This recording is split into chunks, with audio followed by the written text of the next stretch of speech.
നമസ്കാരം. Raf talk ഫുട്ബോളിലേക്ക് എവർക്കും സ്വാഗതം. കോപ്പ ഡു ബ്രസീലിൻ്റെ മൂന്നാം റൗണ്ടിൻ്റെ രണ്ടാം പാദത്തിൽ ആരാധകർ ആഗ്രഹിച്ച പോലെ നെയ്മർ ജൂനിയറുടെ മടങ്ങിവരവ് സംഭവിച്ചു.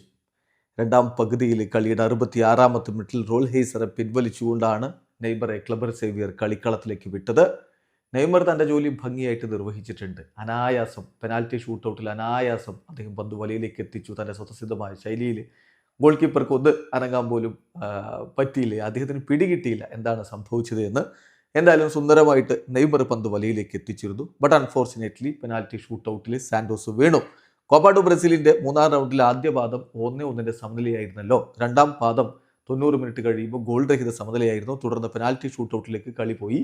ഷൂട്ടൗട്ടിൽ 5-4 സാന്റോസിനെ പരാജയപ്പെടുത്തി CRB മുന്നോട്ട്. സാന്റോസ് ഇതാ പുറത്തേക്ക്.